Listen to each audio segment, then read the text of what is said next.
Good morning at welcome sa aking channel, Werpapits. Okay, so nandito tayo ngayon para i-convert natin ang 100 volts na Roland stereo mixing amplifier. So 100 volts AC ang input nito dahil siya ay Japan. So i-convert natin ng 230 para maging akma sa ating voltahe.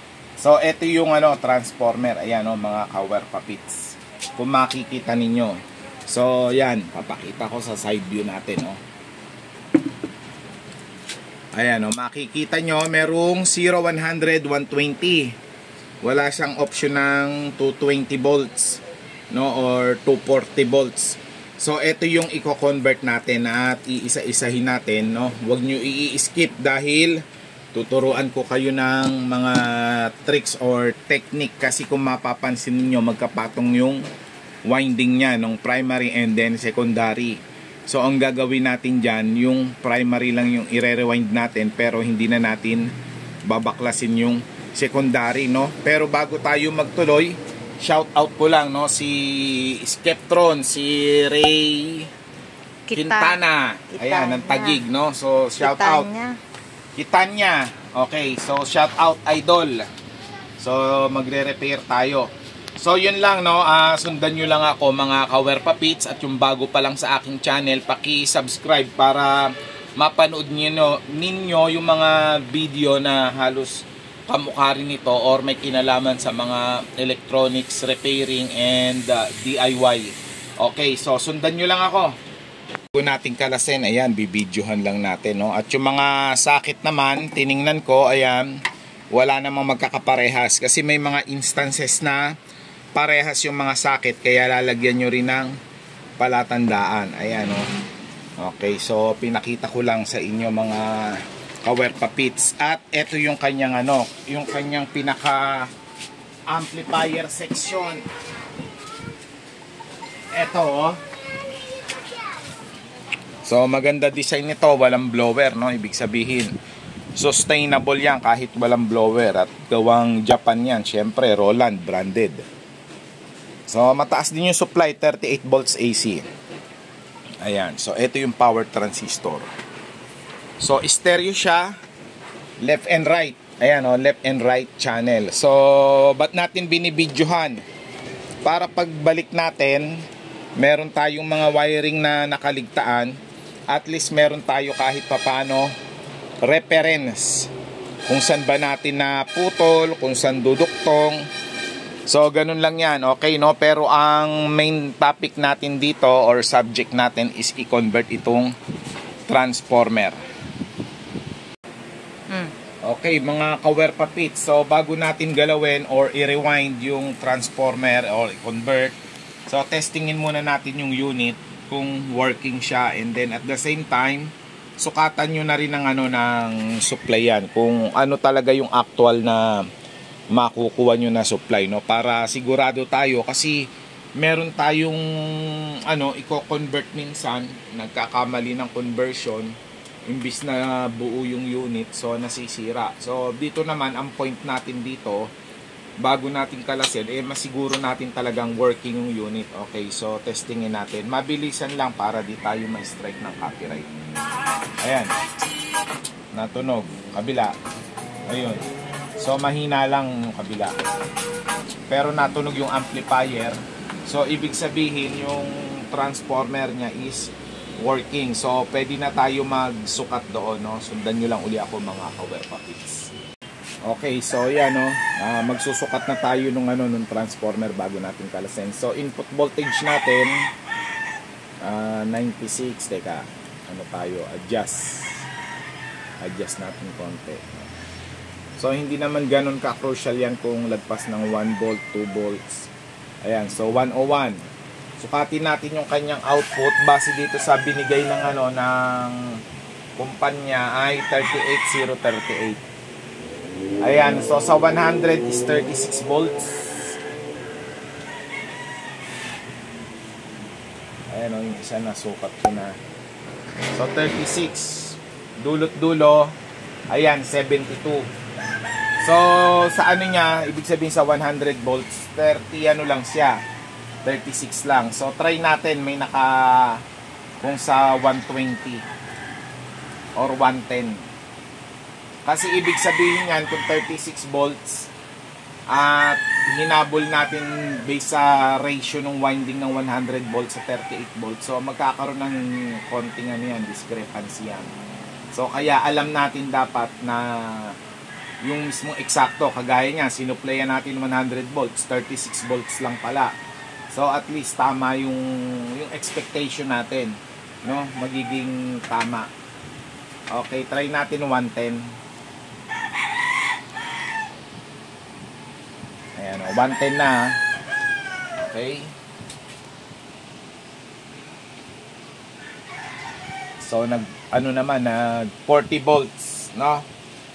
Okay, so alam nyo na pag tinu-20 natin sakto yan, 40 volts siya, yung yung output niya. So ganun yan mga ka-wear papits, no? Kakalasin na natin to. Ino-note natin yung mga voltaheng na sukat natin para alam natin. Okay, ayan, binaklas na natin yung transformer. So tingnan muna natin, no? Kikilatisin muna natin yung transformer kung ano yung nakasulat. Ayan. So ang input niya ay nakalagay 100 volts and then 33 volts yung output, ibig sabihin. And then 220 VA volt ampere or yung capacity nito. Okay, so nung tinimbang ko to, nasa 4.5 kilos. So konting discussion lang tayo muna, no, sa transformer, no. Pag-aralan lang natin konti. Ang timbang niyan ay nasa 4.5 kilos. Ayan. Ngayon, ang binigay niyang wattage is 220 watts. Okay, so pag kinompute nyo yan, no, papatak halos na ang per kilo niya ng transformer ay 50 watts. Ayan, so konting lang yan, konting tip lang yan. Para may idea tayo, no. Excuse me, yan. Okay, so para may idea tayo, no, at least hindi tayo ganun ka mangmang pagdating sa transformer. So ibig sabihin kung 1000 watts, i-times mo yun sa sa 20 kasi 50 watts per kilo So papatak kung 1000 watts di 20 kilos. So ganun yun, no, at least alam natin. Okay. So dito na tayo, no, nakalagay 100 volts 33 output. So dito naman 100 volts 38 pero i-actual natin. Okay, so actual natin.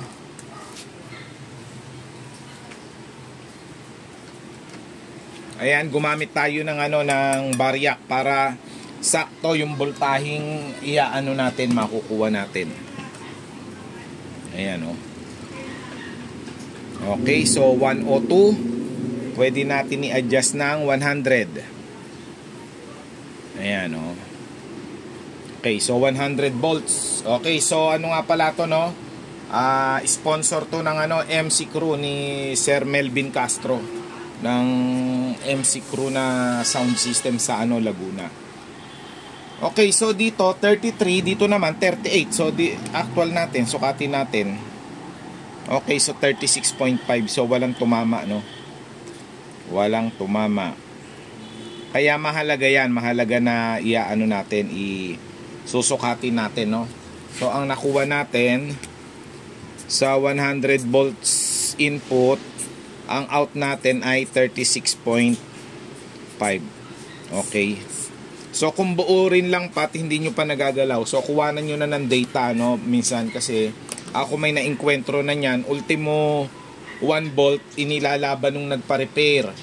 Kasi yung transformer nung kinonvert, nung pagbalik ayaw na daw gumana, so dinadahilan kulang daw ng 1 volt, ganon. So ano lang yon, mga palusot na lang ng ibang ibang hindi talaga ganun naiintindihan yung transformer. Kasi yan, maging 38 man yan or maging 33, gagana at gagana yung unit. Kung yun lang yung gagawin nating dahilan, hindi totoo yun na pa nagkulang yan ng 1 volt or tumaas ng 1 volt, nagdagdagan ng 3 volts, nabawasan ng 3 volts, hindi na gagana yung ating unit. So gagana at gagana yan. Okay, so ibig sabihin yan yung nakuha natin dahil gagamitin natin yan sa conversion natin mamaya. And then standby ng transformer. Okay, so ano ibig sabihin sa standby? Ibig sabihin walang load. Ayan, para may idea din tayo, no? Ayan, so kumakain siya ng 0.114 amperes. Walang load yan, ha? Walang load. O, try natin patayin, ha? Tingnan natin. O, ayan, inop ko. So, 0. Ayun. Okay, on. Ayan, o. So, meron siyang kinakain talaga. So, imumultiply natin yan sa 100 volts. So, anong lalabas? So, nasa 11.4 watts. Ibig sabihin yung transformer natin nakasaksak pa lang, wala pang load, kumakain ng 11.4 watts, no? Mahalagang alam din natin 'yan, at least para pag convert natin, alam natin yung pinaka standby niya current, no? Yung kinakain ng transformer. Okay, so may detalye na tayo. Pwede na natin kalasin 'yan, no? Pero bago pa rin kalasin, syempre, yung itsura niyan, i-video nyo or i-drawing nyo, depende kung paano nyo naiintindihan yung drawing. Kasi may mga pagkakataon na maraming terminal yan, so hindi pwedeng mabaliktad. Kasi yung mga wirings nyan, minsan saktuhan lang.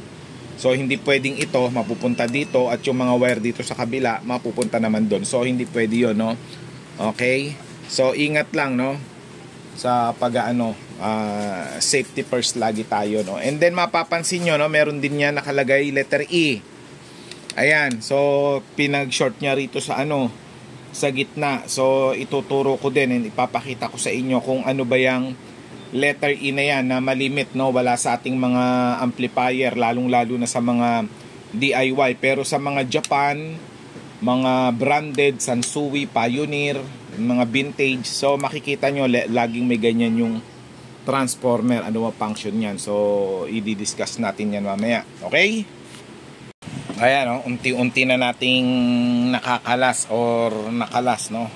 So babaklasin na lang natin tong core. Ito yung mga accessories niya sa gilid, yung pinakapaa niya, and then yung yero na nakaharang dito, no? And then yung copper, ayan, tanso yan, no? And then yung mga tornilyo. So kaya ang natira, ito na lang mismo. Ayan. So laging tatandaan, no, sa pagkakalas, lahat ng palatandaan kung paano nyo kinalas, ibabalik nyo. So kagaya dito, makikita nyo may pentel pen dito na ayun, palatandaan ito. Saka ito, ayan. And then dito naman sa pagitan nito, copper, meron din tayong nilagay dyan na na palatandaan. Ayan, ayan, makikita nyo may pentel. So depende sa inyo, ayan, ayan, makikita nyo. So ibig sabihin dito yan. Ayan, depende sa inyo kung paano kayo magkakabit ng ng palatandaan ninyo, no? Para pagbalik, ganun pa rin yung unit natin. Okay, so punta na tayo dito, no, sa pagbabaklas. Babalikan ko kayo.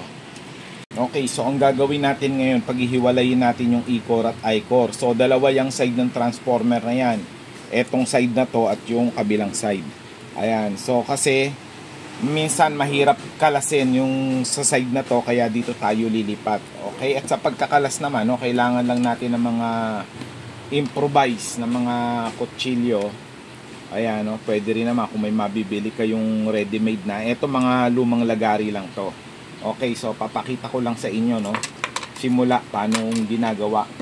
Okay, kailangan lang kutsilyo, pupukpukin to, hihiwalay, ayan, kasi may varnish yan, Okay, so importante na yung talim ng kutsilyo ay hindi pumunta dito sa sa copper. So kailangan yung lang, yung core lang mismo, ayan, ayan, so hindi pwedeng ganyan, masusugatan yung tanso. And then ganun lang din. So kasi ang pinakamahirap dito is yung panimula na pagtanggal ng E saka I. Ayan, buti naman to, medyo magaang lang. Ayan, tanggal na yung I. And then etong E, try nating ibaba.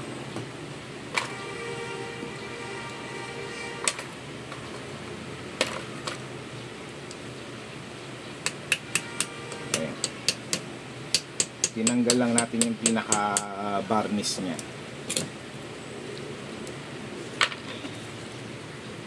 So same procedure lang naman yan pagka natanggal na natin yung ano, yung unang core na masikip.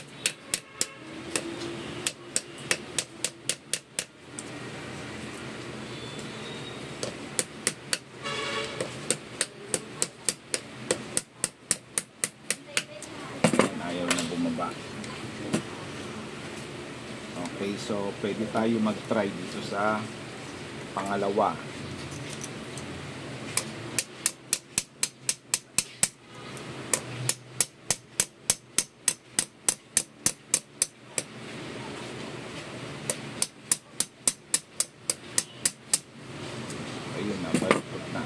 Okay, so ganun lang yung ano, logic niya, no? Medyo itutuwid ko lang to.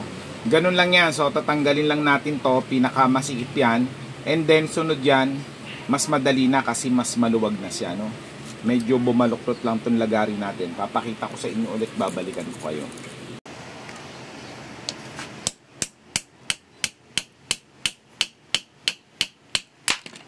Ayun, no?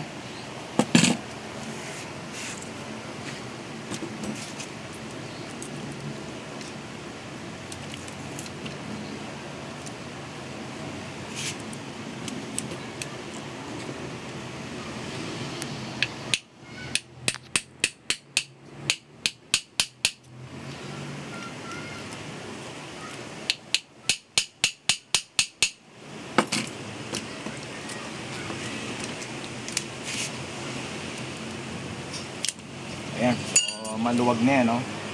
Gawa na tanggal na yung ano. Hindi lahat ng core ganito kaluwag. Merong malagkit gawa may ano, may mga varnish. Meron namang ganito yung pagkakadali.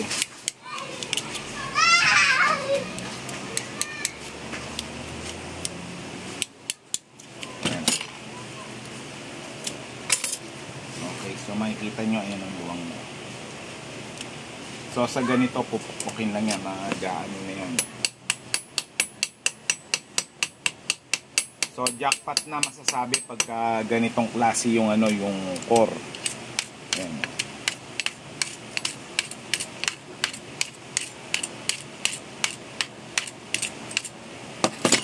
Okay, so tutuloy ko lang to, babalikan ko kayo mga ka-Werpapits. Ayan, no, sinulatan lang natin, no, yung pinaka ground niya 120, 100, 0. Okay, so para natin madukot yan, hihilain lang yan. Ayan, putulin na lang to. So yung 0. Ayan.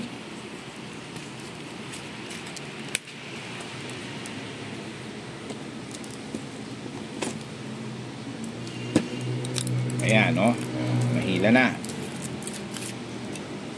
Okay, so hihilain lang natin yan hanggang sa maubos, no? Kasi dito babagsak yan sa 100. So, and then pagdating sa 100, pwede na natin bilangin yung mismong actual kung ilang turns, no? Kasi magkakaroon tayo ng dalawang option. Unang option, timbangin natin yung magnet wire at ibabalik lang natin yung timbang, no? Pero liliitan natin yung size niyan, didetalye natin mamaya. So, pangalawang option, kukumputin natin yung pinaka turns per bolt niya. Kasi at least ito 20 volts difference lang.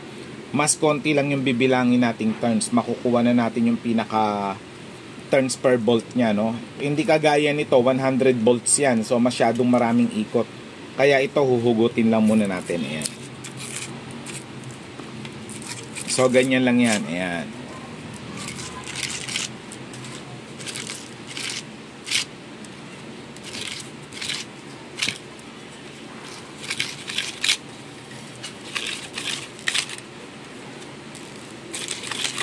Okay, so babalikan ko kayo pag natapos na natin yan. Okay, na ano na natin, no, nabaklas na natin yung 0 to 100 volts. So ang natira na lang ay 100 to 120. So bukod sa titimbangin natin yung tanso, bibilangin na natin to manually para makompute natin yung pinaka turns per volt niya. Ayan, puputulin ko na. Oh. Ayan, so ibig sabihin every time na makakarating dito ay 1 turn. Ayan, oh. Okay. 1, 2, 3, 4, 5, 6, 7, 8, 9, 10, 11, 12, 13, 14, 15, 16, 17, 18, 19, 20, 21, 22, 23, 24, 25, 26, 27, 28, 29, 30, 31, 32, 33, 34, 35, 36, 37, 38, 39. Okay, so 39 turns. So paano natin ko-computein yan? Teka, pencil natin nawala. Okay, so sa pag-compute ng turns per bolt is equal to 39 turns over 20 volts. So i-divide lang natin yan. 39 divided by 20. So meron tayong 1.95 turns per volt. Okay? So kung manual natin gagawain yan, so magiging 1.95 times 230. Ayan, ulit. 1.95 times 230 volts. So meron tayong 448.5 turns. So ayan yung kailangan natin iikot. So iikot natin dito sa una niyang bobbin. And then ano gagawin natin sa size ng wire? Okay, so ang gagawin natin sa size of wire natin, since 240 volts na yan, 3 bilang. So halimbawa lang halimbawa.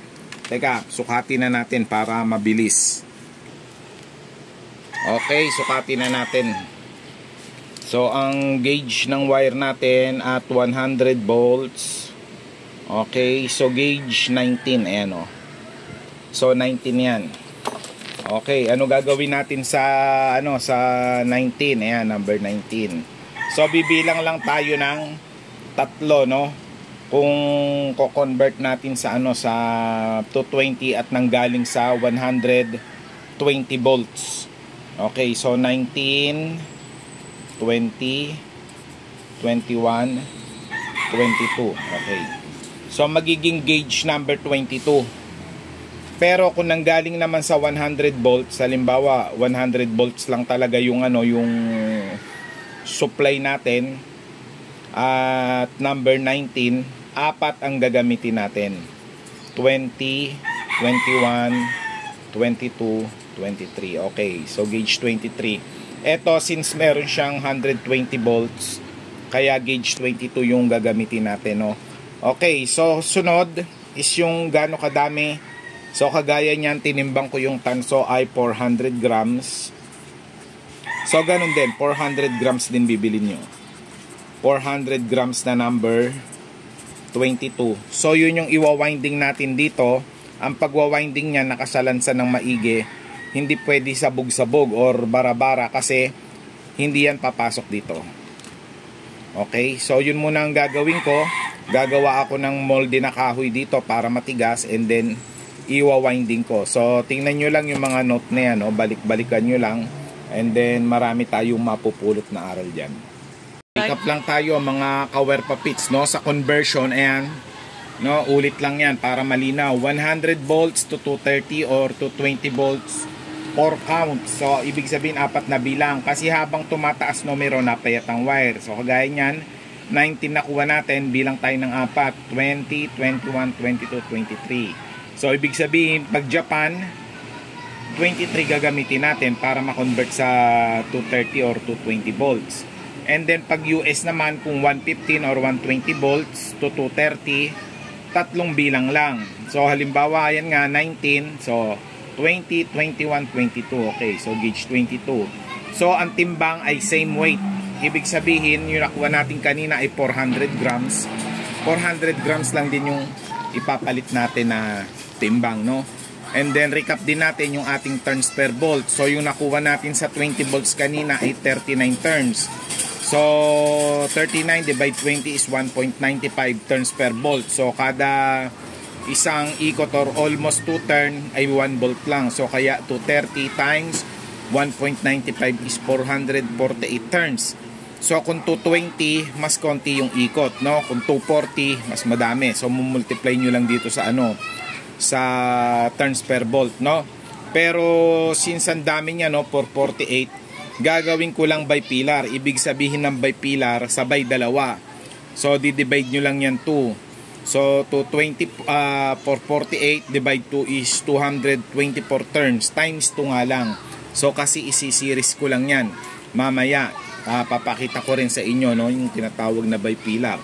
Okay, so ito yung wire natin, no. Ayan, so yan yung wire natin, dalawang number gauge 22. So pwede rin naman yan, isahan lang, 448 turns nga lang talaga. Tatsagain nyo. Ay ako, since minamadali ko na kailangan na rin tong unit, kaya magbabay pillar ako. Ayan, okay, so ito din yung molde, oh, makikita nyo. So dapat hindi nakukupi. Kasi pag nakupi yan, hindi kakasya tong hindi kakasya tong core sa gitna, maiipit yan. Kaya di bali ka na mapaumbok ng konti, wag lang mapasikip, no? Okay, so sisimulan na natin i-roll to. Sundan nyo ko. Okay, gamit ang ating classic na rewinding machine. Ayan, vintage, oh. So ipinorma na natin yung dalawang wire. Ayan, oh. So nakaporma na. And then makikita nyo yung counter natin. Ayan, accurate yan, oh, nasa 0. So pag nakaisang ikot yan, 100 turns. Ngayon, para sigurado tayo kahit maraming ikot, ayan, ito yung pang 1,000, ayan. So, per 100 turn, isang guhit, ayan, oh. So, dito 500, since 224, so dito lang banda yan, ibig sabihin. So, dalawang counter yung pagbabasihan natin, oh. Pero bago tayo magtuloy, shout out ko lang, no, yung ating brother dyan sa Laguna, si Alex Cruz, na magbubukas ng speaker rewinding sa May 1. So shout out sa iyo, bro. Okay, so eto, pakita na natin, no. So bili na rin kayo nito, no, mag-avail na rin kayo nito sa akin ng rewinding machine. Okay, so sa simula lalagyan niyo ng masking tape. Pinaka niya yan, pinaka pondohan niya yan. Para hindi dudulas yung wire sa labas. Kasi pag di mo nilagyan yan, dudulas yan. Ayan, o. So, sa simula lang yan.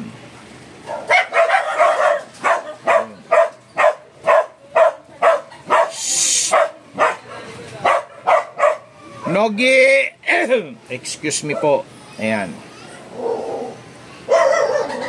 Okay, so ayan, o. Ibig sabihin na paikot na natin. Ayan. So, tuloy-tuloy lang yan. And then, bago makarating sa dulo, ganun uli gagawin dyan. So, babalikan ko uli kayo, mga Kawer Papits. Okay, ayan, no, sinasabi ko sa inyo, mga Kawer Papits. Pag patapos na winding, ayan, lalagyan nyo lang nito. Another stopper yan sa kabilang side. Kasi yung niyan, yung final niyan, pupukpukin natin yan. Kumbaga pipit-pitin. Pag wala kang ganyang tape, malalaglag yan sa dulo. And then yung niyan, yung distance niyan, at least mga 1/8 inch or mga 3 mm. Ayan, o. So ikot-ikot lang tayo. First layer pa lang to, mga Kawer Papits. So hindi pa natin alam kung ilang ikot ang per layer. Kasi ang target lang natin, since by pillar, ay 224 turns. Okay? So 224 yan.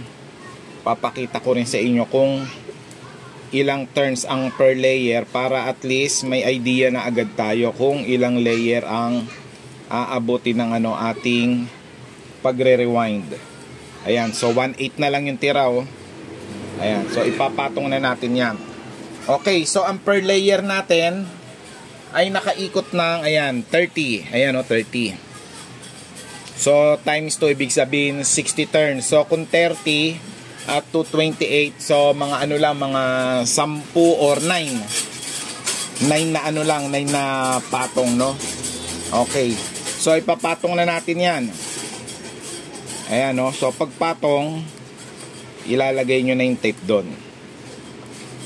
Ayan, no? Patong, tape. Patong, tape. Ito medyo maiksi yan, dapat hindi ganyan. Ayan, tape. Okay, so ayan o. Ito na yung maiipit na yung tape. Ayan o. Ayan.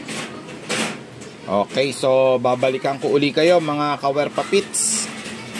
Okay, ayan o. Matapos natin maikot yung 224 turns na bipilar. So ayan na oh.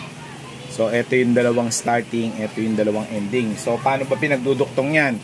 Hanapin nyo lang tong kaduktong ng unang wire na to at yan yung babaksak sa gitna. So hindi siya, ayun no. So ibig sabihin ito yung kaduktong nya. So yung kaduktong nya na to, ito yung babagsak sa gitna. Ayan, so papakita lang natin. So, pagbubuhulin nyo yan. Okay? So, yung isang dulo nyan, ito. Ayan o. Yun, tumunog na. Medyo may balot lang na wire. Ayan o. Okay, so ganyan magiging arrangement nyan. Mga kawerpa pits. So, pwede nyo na itago to kasi 110 yan. Ito yung 220. So kung mas gusto nyo naman may option pa rin na 110 or may ilo-load kayo na 110, no? Minsan kasi may mga amplifier na may mga blower na 110 volts ganon. So kailangan nyo maglabas niyan para merong option ng 110. Pero sa ngayon ito yung gagamitin natin. Ayan na yun. So ito na yung yung pinaka 220 volts, no? Or 230 kasi 115. So yun lang, sundan nyo uli ako. Okay, ayan na tinanggal na natin sa rewinding machine. So eto na, the moment of truth. Eto na yung kinonvert natin. So kailangan pasok siya dyan, no? Ayan, no? Ayun. So pasok na pasok. Lalagyan na lang natin yan ng konting red fiber. Yung ganito, oh.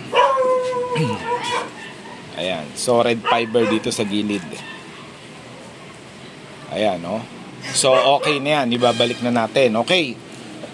So excuse uli, no? Bago ko makalimutan, no, itong ground. Ayan, no, ito. So ano lang yan? Copper wire lang yan, no? Flat copper na nakaikot ganyan, no?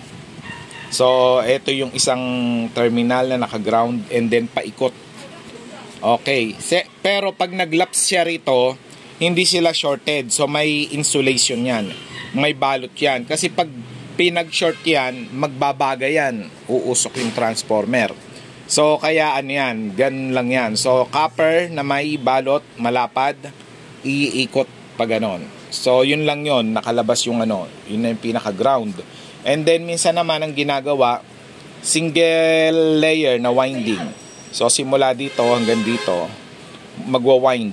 Yan, papaangat. So nakalabas lang yung dulo na yun. Yun yung ginaground sa chassis nung transformer, no?